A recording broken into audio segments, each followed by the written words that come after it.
Good morning, everyone. And I want to welcome everybody to the inaugural edition of NINDS Community Conversations about Respect, Empathy, and Solidarity. NINDS Community Cares. I want to give a special welcome to our distinguished panelist, Dr. Jane Willenbring, and to our moderator, Dr. Kalinda Gonzalez-Stokes.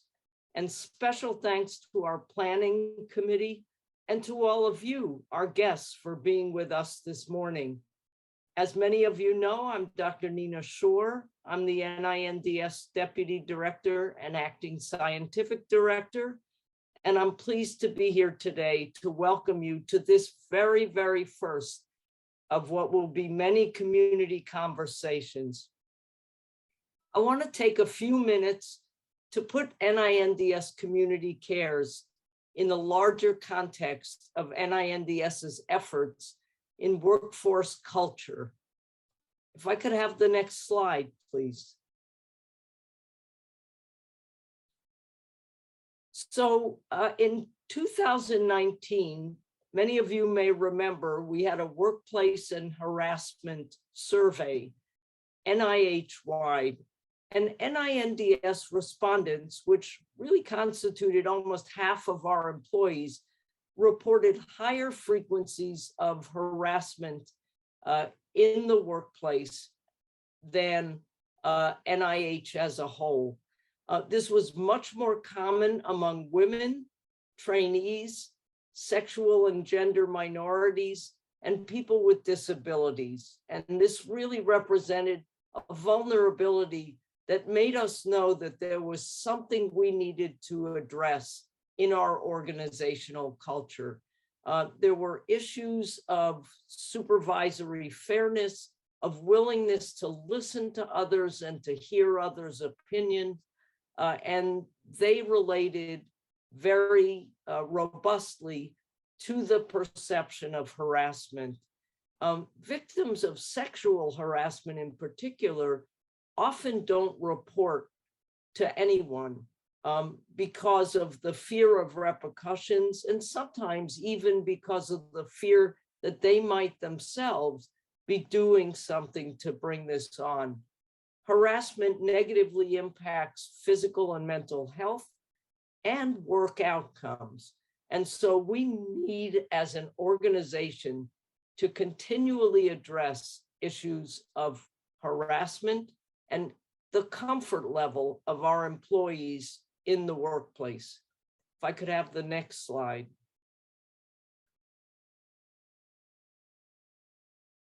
Next slide, please. So this will give you a sense of the history recently in our efforts to improve our workforce culture.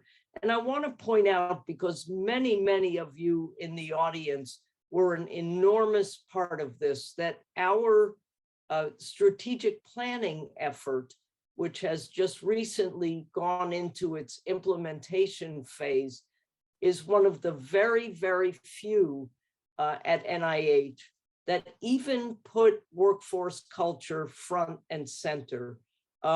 We felt very strongly that this needed to be an explicit part of our strategic plan. We began in the summer of 2017 having listening tours, having a leadership retreat that defined our core values as an organization.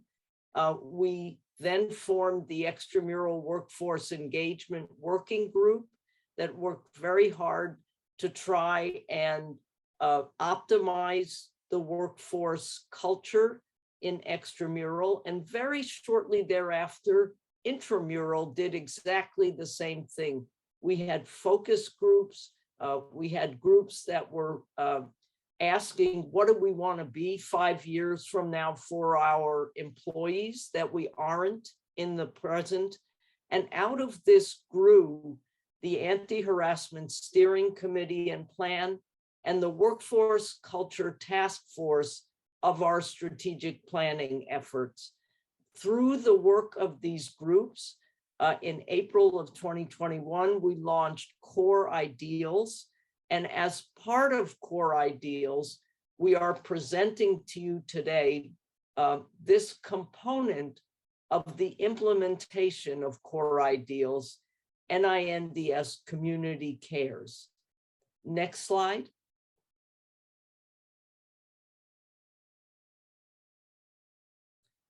So the charge of Core Ideals is to promote a positive and productive work environment and workforce culture with a strong sense of community. The notion that we are all a multidisciplinary team is critically important to us. The initiatives that we've undertaken so far are listed on this slide, and I really want to point out that unlike many of the things that are done at NIH, this transcends the intramural, extramural divide. This is for us, all of us, who constitute one NINDS. And so again, I really want to thank all of you for being with us today.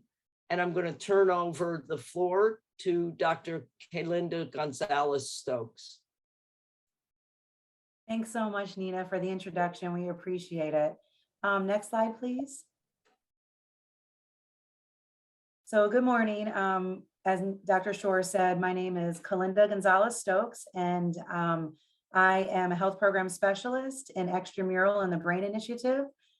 So we are here today to talk to you with our first, as Dr. Shore said, our first conversation for NINDS Cares. And this came about, really, this program, when we were having our second town hall on racial and ethnic equity, and we were trying to figure out some action plans and action items that we could deliver quickly, right? We knew everybody was interested, everybody wanted to make a difference, everybody wanted to participate. So we were trying to figure out, trying to figure out how to do that. So we developed a program called Community Conversations about respect, empathy, and solidarity. And these are about the cultural sensitivities, experiences, and challenge of NINDS employees. So as Dr. Shore said, this is all employees. This is not extramural or OD, or it's everybody. We want it to be as inclusive as possible and share this message and this chance for education and training for all of us. The discussions can be moderated and facilitated by NINDS folks such as yourself. And we have a sign-up sheet that was in Dr. Shore's email from last week. And we can also invite external experts, like we have Dr. Willenbring with us here today. The action items can be developed from this group. That's one of the initiatives that I would like, or the outcomes that I would like to have from this is, okay, we're having these conversations, but then what happens, right? We're educating, where there's awareness, and then what? So hopefully together over the next year or two, as we have these conversations, we can develop action items as how to move forward together as an institute. And as part of NINDS Core Ideals, this series, shows our commitment to Executive Order 14305, which was released June 25th, 2021 on the DEI efforts of the federal workforce. Also the NIH EDI pledge, which is shown here, which is fantastic. I've started using a lot of this in this slide in my conversations about such things that are sensitive. It's just a great reminder for all of us as NIH folk, what our charge is right now.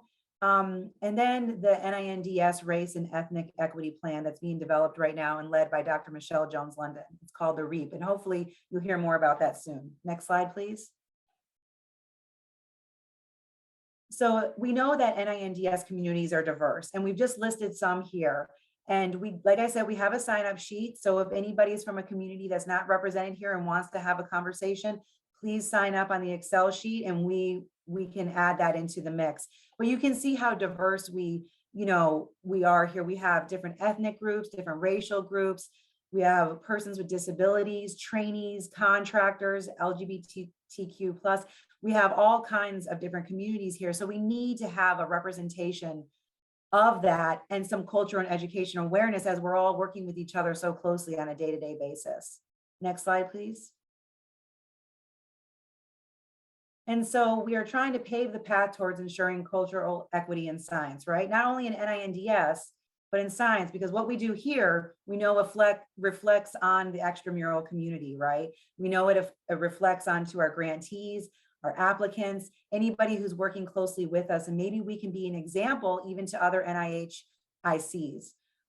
So these are just some community conversation ideas. I'm not going to go through them all because I know we want to get to talk to Dr. Willenbring, but just to show you a couple ideas that we've been, showing and talking about. But like, again, we have a sign up sheet. We'd like to hear your ideas, or if you'd like to participate in one of these conversations in the planning of it.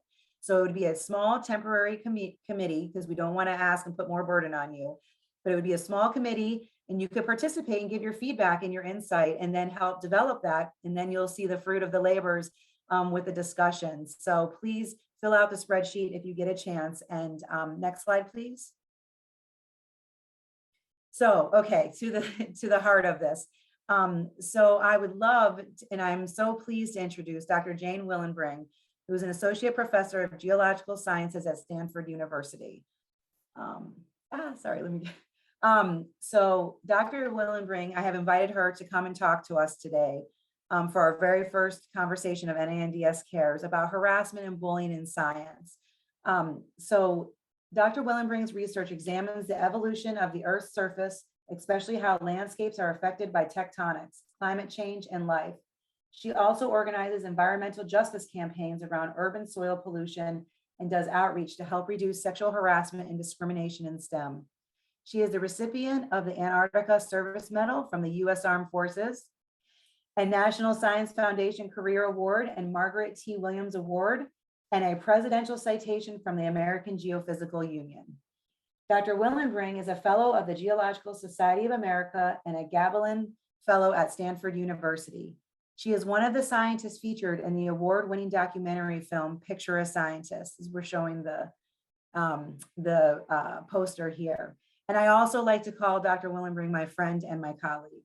So I thought of who else better could we have come and talk to us about real experiences that happen in science. It doesn't need to be neuroscience, right? It can be we know this happens across the field.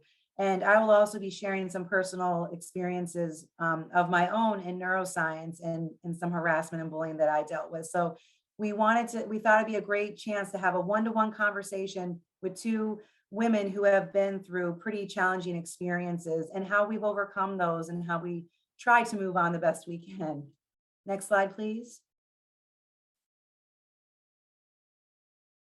So this is just a quick discussion overview, just to let everybody know, as this is a sensitive topic. I just wanted to let you know what we will be talking about ahead of time. So just a sharing of stories between Dr. Willenbring and me, the negative effects of harassment and bullying at the individual and system level, current support and reporting systems, do they work? And then accountability, how can we do better? And so for the audience, these are just a gentle reminder, please make your comments along the way in the chat, and a question and answer box is open for you. The last 30 minutes of the conversation from 10:30 to 11 will be an open Q&A with Dr. Willenbring, and it will not be recorded to respect everybody's privacy. Next slide, please. So just some ground rules for today's discussion, just friendly reminders is all they are. These are adapted from ACRE's ground rules as they have led the way, I feel like, on this. So we wanted to be inclusive of them. So one is to listen to understand, not to reply. Two is to critique ideas, not people. Tackle issues, not people. Speak from your own experience and use I statements. Clarify assumptions and beliefs. Assume positive intentions, acknowledge impact. You can use ouch or I'm uncomfortable to indicate when you feel hurt, offended, or harmed by something said or done. And apologize when you have said or done something that did or could cause an ouch. An apology always works, right? Everybody makes mistakes. We're all learning here. And number 6 is everyone is responsible for abiding by and enforcing the ground rules. It takes a community to make this change, right? Next slide, please. And so lastly, before we get into the meat of the conversation, I just wanted to I thought it was important as these conversations about harassment and bullying happen in the Institute, in our external workforce, wherever they're happening, because they're happening a lot now, which is great. But I wanted to give a content and trigger warning. Many survivors of harassment and bullying have shared with me that when they come to a conversation like this and they haven't been warned, it's pretty alarming and it can be triggering and it can cause a lot of experiences to come up and feel very real again. So we just wanted to gently give the warning. So that we will be discussing sexual harassment, bullying, and discrimination in science. These topics can be intense. They represent very real effects on people's lives. They're not just theory or their material realities. Be mindful, not afraid to say what you want to say, but thoughtful about how you say it. Think about the different power dynamics that are in the room right now. And then be aware, chances are people who have these experiences are in the room. And we know that for sure that they are in the room because Nina just showed us the data. So hopefully they feel comfortable in this conversation. And also, if at any point you feel uncomfortable or triggered, please, you can leave the space at any time. This is not, nobody's looking to see who's coming and going. This is an open conversation. And also employee assistance program staff have been notified that we're having this conversation today. So if you need to talk to them about an experience or something that you're being troubled by at the moment or something that we triggered, please contact them and reach out to them, and they're there to help. Okay, I think we can stop sharing the screen now. Jasmine, thank you. Okay, all right. So sorry, we got there. Okay, so now I just want to thank Dr. Willenbring again for coming, and we're so excited to talk to you. And I know we've had these conversations for a while now. Jane and I have known each other for probably 2 years. Maybe a little bit longer. We met. I think it's more. I think it's Is it more? Yeah. It goes so fast. I was just trying to look back in my the start of our Oh. text message string. So I think it was first about invisible labor. We had all met on Twitter, and one of our colleagues, Dr. Julie Labarkin, had said, "Who does invisible labor out here?" Which is, when you're doing all these types of efforts, and it's not like you can necessarily put it on your CV, or before you couldn't. Now I think it's more acceptable, but we were talking about who does that and how do you get it on your resume and how do you represent folks. And we all came together, and I knew Jane's story even before Picture a Scientist. And a couple of us in the group quite a few of us have experiences of harassment and bullying. And so it became a nice, safe place for all of us as friends to come together and talk. So go figure, Twitter, right? I know, unlikely paths. I know. So let's see. Okay, so I think a good place to start would I hope people had the chance to watch the movie. But if not, it is on Netflix right now. So everybody can watch it. I'm pretty sure it's probably on YouTube too, right? I would think somewhere. Probably illegally, I'm guessing. Okay. Maybe I shouldn't support that. I think it's on PBS too. It was briefly a Nova episode. And so if you have subscribed to PBS somehow, I think you can also watch it there. Okay, great. So if you haven't had a chance yet, folks, please watch. It's a hard watch, but it's meaningful, and it's good for us to be aware of what's happening so we can actually make the change, right? If we don't know the level and the depth of how this is happening and where it's happening and how frequently, then how do we really address it, right? And so I was wondering if you could just briefly, I don't want, whatever you're comfortable with, Jane, just describing your experience with the bullying and harassment, any aspect that you feel is important just to bring up right now about your story, about what happened and what position you were in, and, just the overview of that. Yeah, I mean, I guess in case people haven't watched Picture a Scientist yet, it's especially important. But so I started my just briefly, I started my master's degree at Boston University, and I was really excited to go. I was interested in climate change, and I wanted to do work on the response of the East Antarctic ice sheet to temperature fluctuations. And there was Dave Marchant at BU was one of the people who did field work there. And so that seemed like a really obvious choice. Also, just sidebar, when I visited a couple of other places, the female students who were working with those male professors said, "Oh, don't go here because you'll get sexually harassed." So I feel like them. Did I believe them? Yeah, Oh, definitely. you did? Okay. Because Oh, so yeah. many times we don't believe it, right? Because it's like, what? This is a professor. How could that happen? Yeah. Yeah, no, but I didn't get to visit at BU. And so, Mm. I arrived there, and I'm kind of, I'm from North Dakota originally, and I never lived in a big city before. And so a lot of the things that now would have triggered, a sort of like, oh, that's weird. I kind of just chalked up to being in the big city and how people are less reserved than in the Midwest. Looking back on, like how the whole thing happened. So I had some clues, but then once we were in the field, it was pretty hard. Harassment was pretty hard to deal with.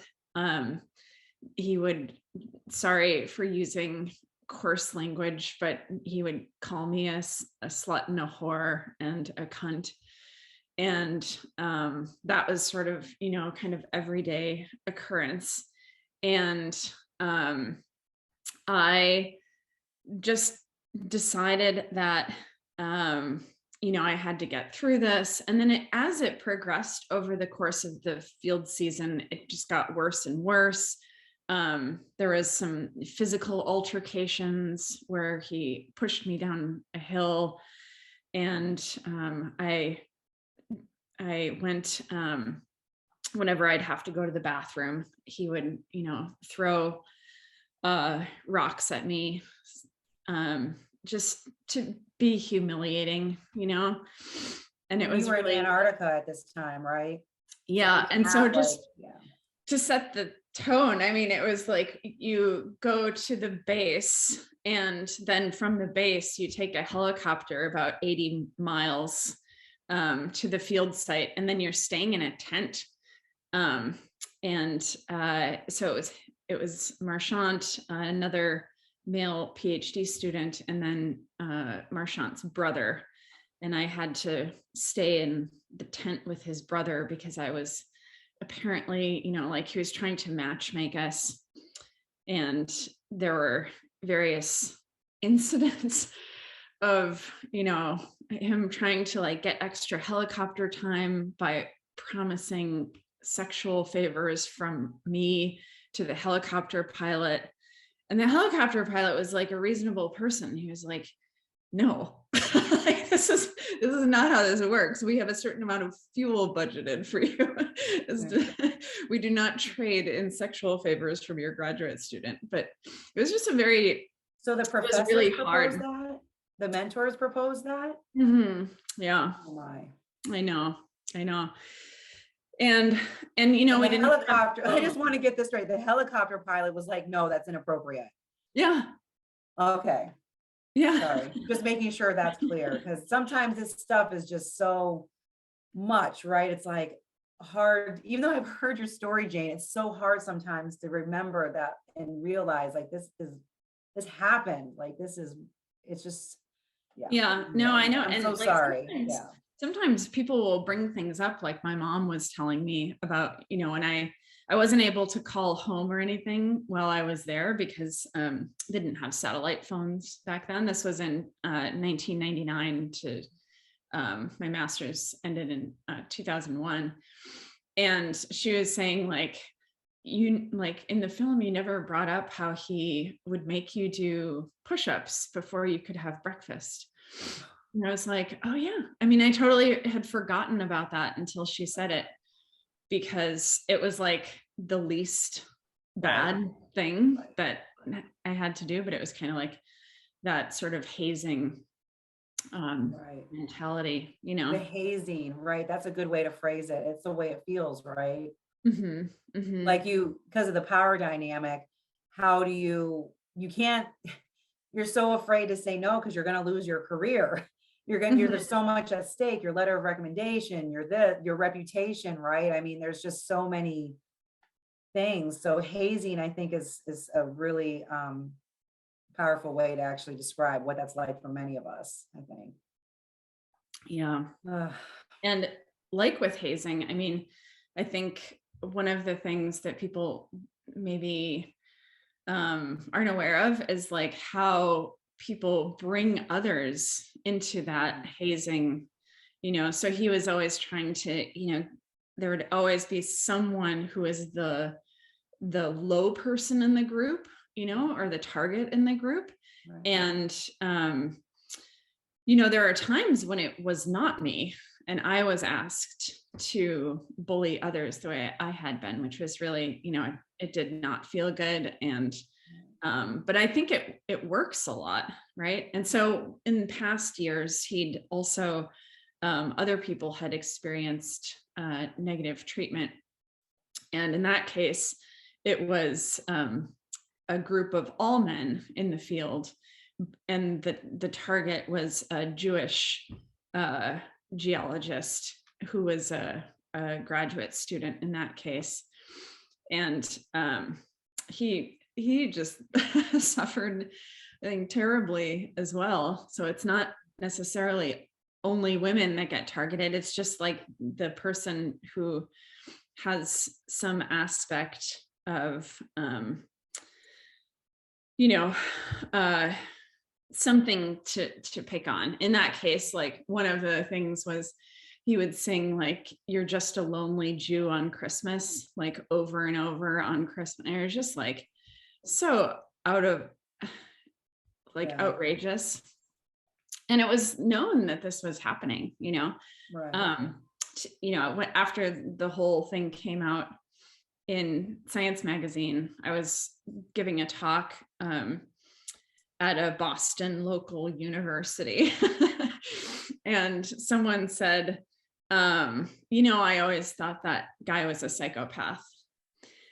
And yeah, and that was because something that people often mentioned, like, oh, this guy's a psychopath. How did you manage to get through this is before this came out, but how did you manage to get through your graduate degree? Right. And it's like, oh, it's not, it's kind of validating to hear other people say stuff like that. But then at the same time, I'm sure you have experience with this too, but, saying like, well, then why hasn't anyone done this before me? Yep. Or like put anything up. Right, exactly. Or I was really surprised when I found out everybody knew. Everybody knew that my postdoc mentor was abusive and it was more like a typical harassment and bullying. I'm not, there are other things that were talked about from his previous time before I was in the lab. So I'm not going to talk about those because I wasn't there.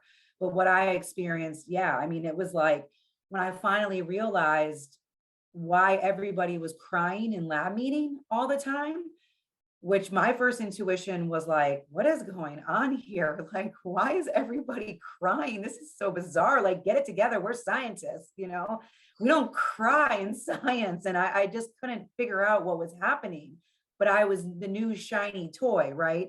So I came in with new ideas and I was going to solve the problems of this project that couldn't move forward in years. And there was all these things. So I was being treated pretty well. And then I was watching in lab meeting, though, these, attacks and these microaggressions. And really, they felt like macroaggressions. But watching this happen and then getting the little subtle warnings. And that's why I asked you before if you believed people when you heard it, because I had very subtle warnings when I look back in my interview. I just didn't know what they were talking about because my grad school experience was fantastic. My post-bac, was good. My my undergrad was good. Like most of my science experience was good. Like I knew things happened, but I did not understand until I saw it with my own two eyes and then went through it. And I think that's why this is hard to kind of relay sometimes to folks, right? Is unless you've been through it, it's hard to understand. But anyways, what you're talking about with the dynamic in the lab, it's always somebody. It's whoever is like the most vulnerable at that point. That's who they go after. And so I really identify with you saying that because it wasn't just one person. It happened to be me for almost 2 years because I was the most vulnerable at that point. It looks like I just lost Jane for a second. Okay, I'll keep talking. I'm sorry, my alarm clock was going off. It's early. I know. I see the sun rising behind you. Oh, yeah, yeah. Thank you so Sorry much. about Though. that. No, it's okay. I'm like, I'll just keep going. Anyways, but what I was saying is just, when you're the vulnerable person, whoever you are, and I did see this towards we didn't have very many men in the lab. It was always very few, if any, and they would just leave, right? They're just like, forget this. And where we were like, yeah, but we need the letter of recommendation. We need this, they're, isolating you, so that nobody else wants to talk to you or associate with you because they're worried that then, they're going to be associated with a troublemaker in the lab or in the field station, right? Like, I mean, it's this very isolating thing that they do. So anyways, there are like teams, right? I mean, there are teams, and right, they're either on the side of the harasser or they're not. Yeah, so, it's true. It's either, right. And so it's hard to. That was the case with the PhD student who was in the field with me. He had this. If you've watched the movie, I've heard various people say that they wanted to like throw something at the screen during the part. But a lot of people have said that they really resonated with that because I think a lot of people are in that situation, or men are in that situation, I think in particular. And either they didn't realize like the extent of it, or we're not necessarily sure what to do in the moment. He did like, just to clarify, he did do a lot of things to like, keep my spirits up while we were in the field. But he was a graduate student too. He was supporting his wife and kids on a grad student salary in Boston. So it was hard. Like $12,000 a year, and like, people are not necessarily in enough power themselves sometimes to say something. And so that's why it's so important to have a community, right? Exactly. Because, this is where a lot of us have been talking about bystander intervention and like, how do we do these things? But when there's this power dynamic, it's really hard. I mean, it's not like my lab mates wanted to watch me go through this. After every lab meeting, it was always, let's go talk to Kalinda, have a powwow. We're going to go have a beer. We're going to cheer her on and she's going to be okay. Like, they were really supportive of me. They didn't know what to do. But what happened is that now we're years out. They had contacted me. I'm still friends with a lot of them. And they're like, are you okay? But they are also traumatized. So then they have their own trauma from witnessing their colleague and their friend, because we become like family in the lab, right? I mean, so then they're traumatized by watching what I went through. And then so now I'm feeling like, oh my gosh, like I should have said something earlier, or I should have done something earlier, but it caught me so off guard. I can't even imagine what you went through, because that had a sexual nature. And I, have experiences from when I was younger. And so I know that is that dynamic is really debilitating. Like, it's so hard to get out when that's happening to you. It's such a strong power dynamic that happens over women or men, right? But I'm just speaking from the female experience. But then with the harassment and bullying, I think that's why it's like, oh, well, this isn't sexual in nature. So it's just like academia, right? It's just like, this is what I got to do to be strong and get my own lab and survive. But when you start losing weight, you start losing your hair, your family's like, when are you coming home? When you have a new baby at home, I mean, we both have daughters. I mean, sorry if I shared that. But okay. In the movie. Yeah. Oh yeah, that's right. Oh yeah, that's the part but yeah, so there's, it's like, my husband's like, when are you coming home? And I'm like, I don't know, because I have this man standing over me who is the dean. Like, what, you can't leave. When are you going to give me the data? I'm eating lunch. And it's like, why are you sitting? What are you doing? And I'm like, I'm eating lunch. Why? Because I work 14, I don't even know how many hours a day, and I need to eat. Well, do you see me doing that? It's just it's such a weird, right? Like, it's this, just anyways, I don't want to get off too far on my rant, Mhm. but yeah, it really affects our colleagues. And that was one Well, of the questions I was going to ask you also, was like, we see this, right? It's not just us who's mhm. affected. And then it's the scientific record, because often we see research misconduct or other things like unethical behaviors, right? You and I have talked about that before, where it seems like there's these other things that play in together. Because once you cross one boundary and nobody does anything, Right. yeah, Yeah. Yeah. I mean, it's also hard for other people because they might be harassed too, but right. less. And so then they're comparing their Uh, experience, which is still harassment, to, something else, which may or may not be sexual harassment, but might still be super damaging. right. And, to be honest, I mean, he got in a lot of trouble because all of the things that he did, a lot of them fell under the purview of Title IX. Mhm. But if it was just general harassment, it wouldn't necessarily go anywhere. Like people Right. have, Unless it's discrimination, right? unless it's Then it's discrimination. Title Exactly. VII. You still go to Mhm, Title IX officer, mhm. which is what I did. Yeah. So But maybe we in can. terms of, oh, sorry, in Oh, no, terms no, of go ahead. Go damage, ahead. Go ahead. like in terms of like, feeling harm from, the things that happen, the things that he probably got, like the most in trouble for, like calling me a slut and a whore, like very gendered sexual Okay. nature words. Like it was annoying, but I was comfortable in myself. Like I knew I wasn't those things. Right. And so Right. it was not necessarily, I was just like, I don't know what he's talking about. Like, how would you know anyway? And so the Such an thing that awkward hurt thing to me, come from a mentor. I know, yeah, it's Anyways, yeah. totally beyond the pale. But like the things that hurt the most were, like, um, you'll never have a job in academia. Oh, Like, yeah. I'll ruin your future, Right. Right. and those were things that like, he actually had control over. Yeah. And so that was really hard to deal with and manage because of just, I just felt like so powerless, you're out there in the Yes. field. And I think like that's something that happens like at conferences and like when you're alone with someone too, even if it's on campus, you just, Yeah. there's not much you can really do. And so, yeah, I felt really powerless. At one point, I really like to play chess, and I was thinking, like in chess, you think 3 moves ahead. Right. And I was just going through the various scenarios for like what I could do.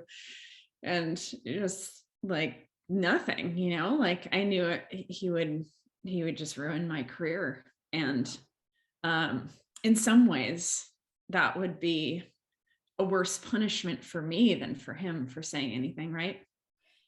Yeah. Well, unfortunately, that's what we see, right, Jane, is that I mean, I'm not in academia for that reason. I'm so grateful to be here, obviously. And I mean, look at this community that I found, right? But I feel like I'm lucky because I have a lot of friends from that lab who are not. That's not the story. That's not their story. And then look at how many friends we have that's not the story. Like, we're the lucky ones. We somehow survived that whole thing, even though there's still so much, trauma and other things that we still have to deal with. But like, and still trying to get accountability to a certain extent, right? Like yours is a lot further than mine in that process, but it's just really hard. And so, yeah, I don't, anyways, I don't want, yeah, it's hard. It's really, yeah. So I was going to ask you, Jane, if you don't mind sharing just a little bit about, so what, like, okay, so we know we've been talking about the negative effects of harassment and bullying. We know it affects us, it affects our colleagues, it affects our friends. It affects the scientific record, right? Like if we see that there's research misconduct or, I mean, the main point is, and when some of this is, if you're in a lab that's harassing people, the science is going to be damaged. Like, I thought I was a good scientist. Like I did everything I could to do what I could do it ethically. But when you are being harassed and bullied, I mean, it's almost impossible. And when everybody else is stressed all the time, this is something that I try to relay to colleagues sometimes, is it's not, it's the environment. Like, how can you get good or the best, I should say, research out of a lab when this kind of stuff is happening, right? Mhm. When you have people being harassed about eating, when you have people going to the bathroom and having rocks thrown at them and being shamed and all these other things. I'd like to think that I was thinking clearly, right? Mhm. But that's what I worry about, is like this big effect also, not only on us, but on the scientific record. And then in my case, because I'm in biomedical sciences, what happens to the patients?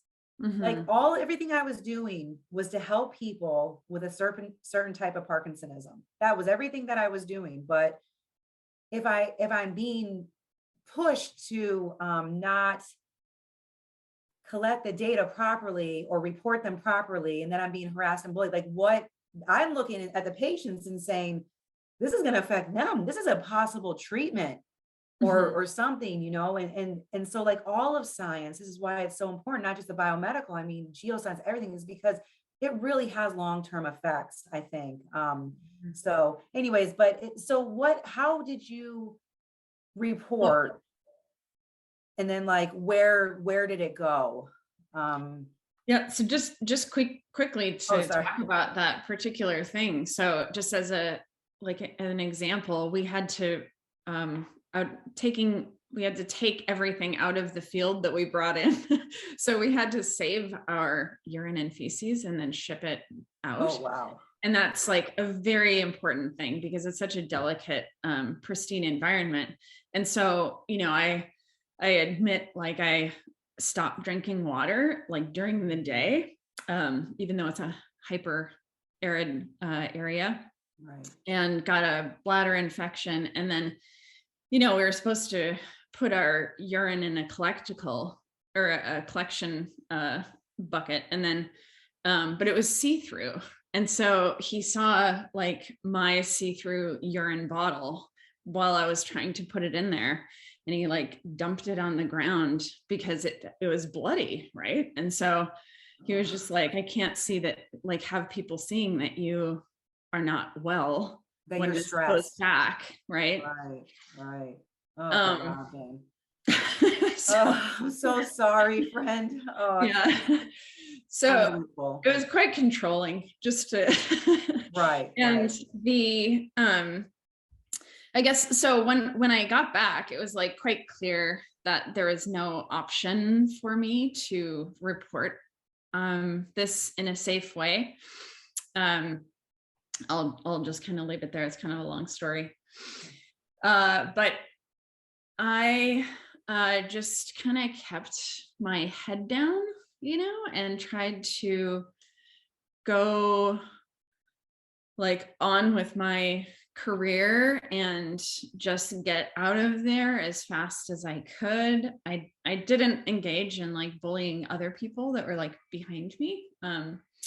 But I just wanted to get out of there, and I didn't want to ever work with him again. And so I wanted to do some more work in the Antarctic. That was always my plan, was just to stay working in the Antarctic. Right. And then I just switched to the Arctic instead for my PhD so that I wouldn't have to work with him. And so I was just doing my own thing for a long time. And I always thought, like, someday I'm going to do something about this when I feel like safe. Right. And then I found out that I was going to get tenure. And I was like, oh, I guess, like, Yeah. oh, interesting. Start weighing that, right? Yeah. And then I kind of just kept it in the, like, wrapped up in a box and stuffed in the attic. Probably not the healthiest mental like thing to do. But who's ever prepared for this? Yeah. None of us get into science thinking that we're going to have to deal with an abusive mentor. Yeah. And I think a lot of people compartmentalize, right? And so I said, like, Yeah. I'm going to compartmentalize this. Right. Just so you can make it. Yeah. Right. And then one time I was a assistant professor at UPenn, and I brought my daughter with me because I had to do something in the lab, and she was in a safe place, and I not in the where chemicals were, and I gowned up and like, you know, a Tyvek bunny suit on, and she was about 3, I think, and I said, and she said, "Wow, mommy, you really are a scientist." And it just like wrecked me. And like, it causes me to cry every time thinking about that. And I was just like thinking about, that little like girl getting treated like garbage, you know? And it was just, it was too much. And I was just like, too much. It is. My daughter wants to be a spider scientist, right? She's like, I want to be a spider scientist, and mommy studies the brain. And I'm like, I don't know. I feel hesitant, to be honest, even though look where I work. I mean, I'm supporting science as much as I can, but I'm hesitant because I'm afraid of her ending up in a situation like yours or mine or some of our friends. You know, it's not, I mean, how many entries are in Julie's database? There's a database on actual, not just allegations, but folks who have been found, something has happened. Either on harassment. They're called. Yeah. And so there's like over 1,000. It's like 1,200. Or I mean, those are 1,200 scientists that have been. Those are just the public ones, and right? Those are just the public ones, right? It's just the tip of the iceberg. So I when you said that in your movie, Jane, oh, it hit me right to the core, because that's why I'm doing this, is so we can make it better and that we can share. It's not to say, oh, science is bad, because this happens everywhere. It's just that we're in science. So that's where we can make the change, right? We can make it better because we're still here. We survived and made it through. We're the lucky ones, you know? So it's like to share the voices of our friends and our colleagues who have been through this, make it better for our daughters and our sons, really. I mean, because as you said, you know, men are harassed as well. I mean, but it's just, and there's sexual harassment against male scientists as well. So it's just a problem that we just need to, you know, nip in the bud somehow. But thank you for sharing that. It's such a powerful statement, I think, when you think about your children. Yeah, I know.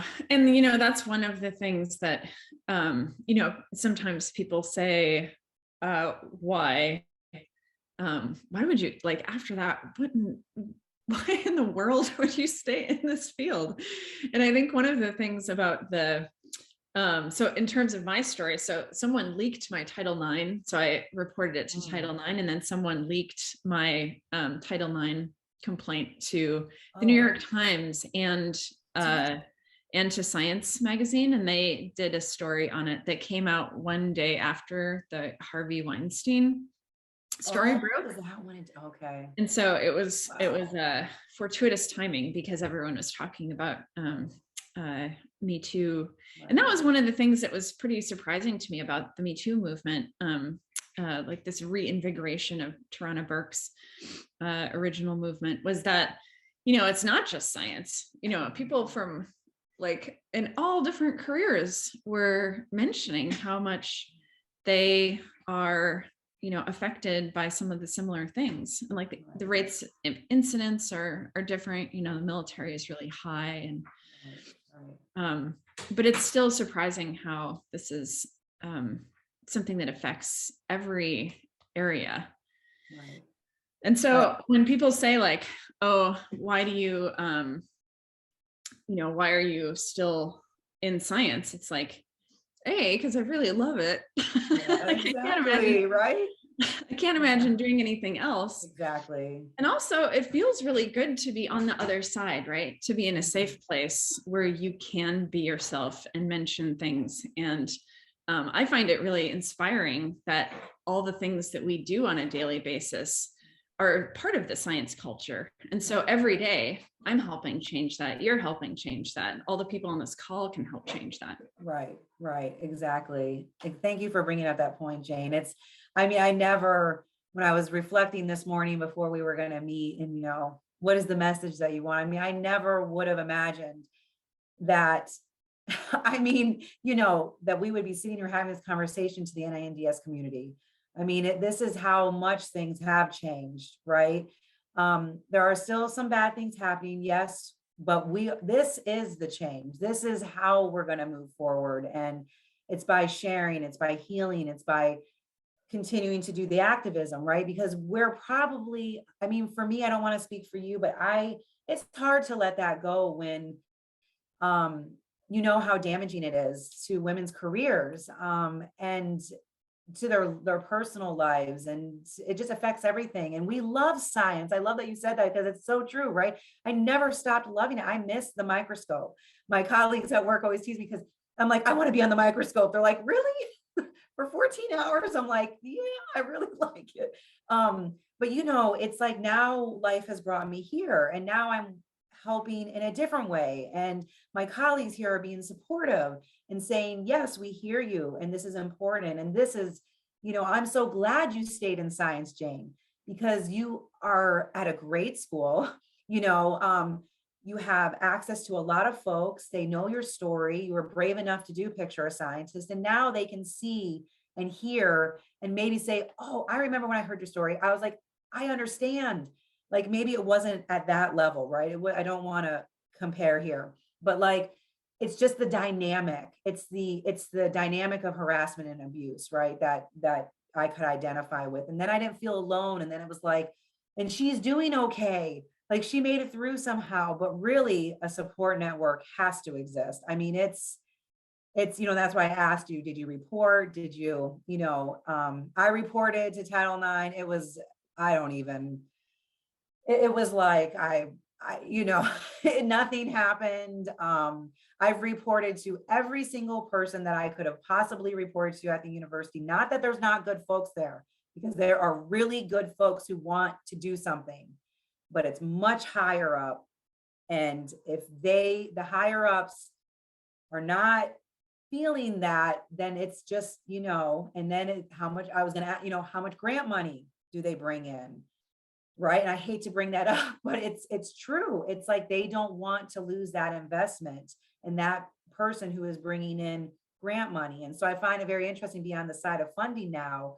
And we have conversations like, what do we do as an institute? What can we do to support our colleagues who we're funding? Right. And we don't want to support that, but how do you report it? How do you, NIH can't investigate, right? They don't have that kind of legal capability to do that right now. It's just not legally okay yet. So it's like that whole thing. This is the other thing I was going to talk to you about is accountability. And I know we only have 5 more minutes before the questions open up, but you know, there's a phrase called pass the harasser, right? That I don't know if everybody here knows, but it's pretty popular. It's pretty widely known on Twitter, and they, you know, say hashtag pass the harasser, because what happens is very often is these folks are allowed to resign.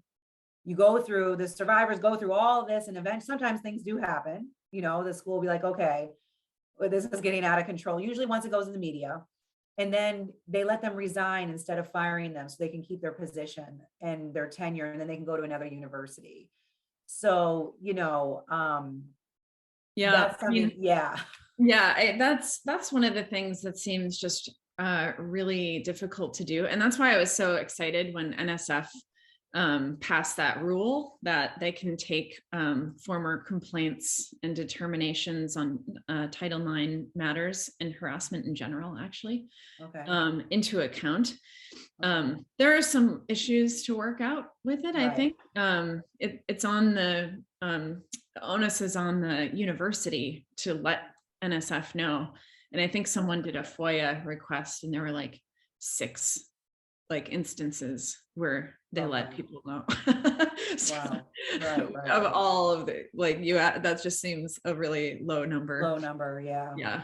But yeah, I mean, I know personally of someone in my field who moved from Durham University, was kind of run out there because he was harassing women, and then moved to UPenn where we overlapped, and then moved to Rutgers where, you know, and each move he's getting a raise and a promotion.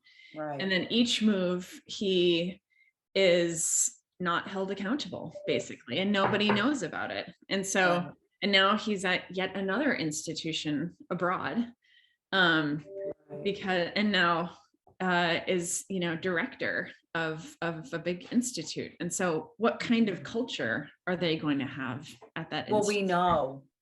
we know what kind of, because it doesn't, the behavior doesn't stop, unfortunately, because there's no accountability. Mm-hmm. So why would you stop? You know, and I don't even, sometimes they don't even think, like, you know, we read the articles and they don't even think they're doing anything wrong. They think it's like a dating, like the lab is their dating website or their dating, you know, option. It's like it's just this weird, sometimes when I read these responses from the PIs who have been accused, it's like, oh, wow, do they even understand that? I don't know. Let's not get into that, I guess. But, you know, when they're being passed around, we know what's going to happen, because it does not, that's why it has to be nipped in the bud, because it just doesn't change. Maybe if there was accountability and somebody said, you're going to get fired, maybe that would, you know, I don't know, that, you know, that again, that's a complicated conversation, probably for a whole nother talk, right? Mm-hmm. That we could get into all of that. I mean, they do get more, I think they get more brazen, but careful, you know, as they move from institution to institution, and get really good at figuring out. I mean, I listened to the person who kind of broke the story about the Jeff Marcy case at UC Berkeley, who's an astronomer or an astrophysicist, and she was mentioning like all of the ways that they kind of like groom people and keep people powerless. And it was like she was explaining my exact situation. I mean, it was bananas. Like having one woman in the lab at one time, you know, making sure that that everybody else is treated really well. So there are patterns that I think come up and are recognizable, but who would know before you listen to this, who people probably don't know, right? Right. No, they don't, or they don't know the extent to it. Right. And that's why I wanted to have kind of what I was saying is this real talk with you, because when you're on a panel, you don't always get to talk like this, right? In the movie, there's only so much time. So it's just, again, bringing this education and awareness about, and our stories are not even the worst.